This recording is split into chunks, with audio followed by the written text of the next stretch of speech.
میں نے یہ بڑی دفعہ سنا ہے کہ والدین کے دشمن جو ہوتے ہیں نا وہ اولاد کے خیر خواہ نہیں ہوتے۔ اکثر میرے کزن وغیرہ سوچ رہے ہوں گے کہ اپی نے ابھی تک ویڈیو نہیں بنائی، اپی کی بیٹی کے ساتھ اتنا بڑا ہاتھ ہوا، انہوں نے اس طرح کچھ کیا، لیکن اپی نے ابھی تک ان پہ ویڈیو، پتہ ہے کہ ویڈیو بنائی جاتی ہے اپنے معیار کے بندوں کے ساتھ، جن کا آپس میں مقابلہ ہو، آپ کے معیار پہ ہو۔ ایک بندے کو میں اپنے مقابلے پہ سمجھتی ہی نہیں، ایک بندے کو میں اپنے یعنی کہ ان کے اوپر ویڈیو بنانا بھی میں نہیں سمجھتی۔ اچھا، تو میں یہ ان کے اوپر ویڈیو نہیں کوئی بھی بنانا چاہتی، کیونکہ مجھے تو پتہ تھا انہوں نے اس طرح کی حرکتیں کرنی ہی کرنی ہیں، کیونکہ انہوں نے اس طرح کی حرکتیں اس طرح کی حرکتیں کرنے کے لیے ہی تو انہوں نے اپنی بچی کو، لی ہوئی بچی کو، میری بچی کو اسکول میں ڈالا تھا۔ جسٹ میں ان لوگوں کے ٹاپک پہ بات بھی نہیں کرنا چاہتی، لیکن میں اپنے کزنوں کو یہ بات سمجھانا چاہتی ہوں کہ جن کے بڑے ہمارے بڑوں کے سگے نہیں تھے نا، جن کا باپ ہمارا نانی نانا کا سگا نہیں تھا، ان کی اولادوں نے کبھی بھی ہمارا سگا نہیں ہونا، ان پہ کبھی بھی بھروسہ نہ کرو، یہ جتنا مرضی میٹھا ہو جائے۔ یہ وہی لوگ ہیں نا، جب نانی اماں کے 6-7 بیٹے تھے اور ایک بیٹی تھی تو مٹی کا تیل لے کے چاروں طرف آگ لگانے کے لیے مٹی کا تیل چھڑک دیا تھا اس کے باپ نے، ٹھیک ہے نا۔ تو یہ وہی دشمنیاں نکال رہی ہیں، ٹھیک ہے، اور میٹھے بن کے دشمنیاں نکال رہے ہیں۔ اس ٹائم پہ بھی محلے داروں نے بچا لیا تھا نانی کو اور بچوں کو، سب کو، کہ آگ لگنے سے پہلے ہی اینٹیں ماری تھی پورے محلے نے، تو بچت ہو گئی تھی کہ گھر کو نہیں تو آگ لگ جاتی۔ تو آج میری بیٹی کو کہا جی کہ اس کو اپنے بھائی کو یہ چیز پلاؤ، اپنا پیشاب پلاؤ تاکہ وہ بیمار ہو جائے بچہ، ظاہر سی بات ہے بچی، اب اس کو وہ چیز پلا دیتی، مجھے نہ پتہ چلتا،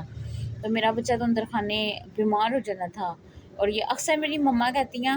کہ یہ میری ساس کی شکل کی ہے، میری ساس سے اس کی آنکھیں ملتی ہیں، میری ساس کی طرح۔ بھائی یہ میری ساس کا بھی لیول کراس کر رہی ہے، یہ میری ساس سے بھی گھٹیا لوگ ہیں، میری ساس کی اتنی گندی سوچ نہیں ہے کہ وہ کسی کو کہے گی کہ اپنے بھائی کو پیشاب پلاؤ، یہ کرو، یہ اس سے بھی زیادہ نیچ رکھے۔ تو میں اپنے کزنوں کو یہی چیز سمجھانا چاہتی ہوں کہ ان لوگوں سے احتیاط کرو۔ یہ لوگ، اب میری بیٹی 3 دن کی بیمار تھی، 3 دن سے بخار میں گھر میں تپڑی تھی، ٹھیک ہے، 3 دن بعد میں نے اس کو اسکول بھیجا اور وہ بخار میں اسکول گئی ہے، ساری رات بخار میں تپتی رہی ہے، اور میں نے صبح پیناڈول اسے بنا کے بھیجا۔ اس بچی نے، ابھی میری بیٹی 7 سال کی ہے، اس نے 11 سال کی لڑکی ہے میری بیٹی، پہلے اس کی کلاس میں گئی ہے اسے لینے کے لیے، تو اس کے ٹیچر نے کہا کہ وہ بھی ٹیسٹ دے رہی ہے، ٹھیک ہے، وہ بھی نہیں آئے گی، بریک ٹائم تھا۔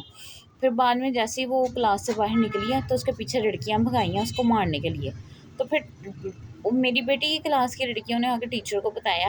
کہ یہ کیا نام ہے اس کا، ٹیچر اس کو لڑکیاں مار رہی ہیں، اور وہ اپنی جان بچانے کے لیے گراؤنڈ میں بھاگ رہی ہے، تو ٹیچروں نے جا کے میری بچی کی جان بچائی ہے۔ تو کیا آپ یہ بات سوچ سکتے ہو کہ یہ اس طرح کی حرکت، اس طرح کی سوچ ایک 6-7 سال کی بچی رکھ سکتی ہے، اتنی سیاست چلا سکتی ہے؟ نہیں، اس کو گھر سے سکھایا جا رہا ہے کہ تم یہ کچھ کرو، کیوں بڑے، جب ان کے بڑوں کے اندر ہمارے لیے نفرتیں تھیں نا، تو ان کے بچوں کے اندر بھی ہیں۔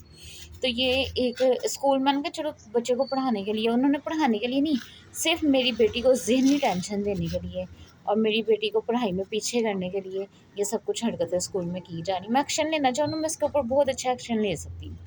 کیوں، لیکن نہیں، مجھے ضرورت ہی نہیں ہے، میں نے اللہ پہ چھوڑ ہی دیا۔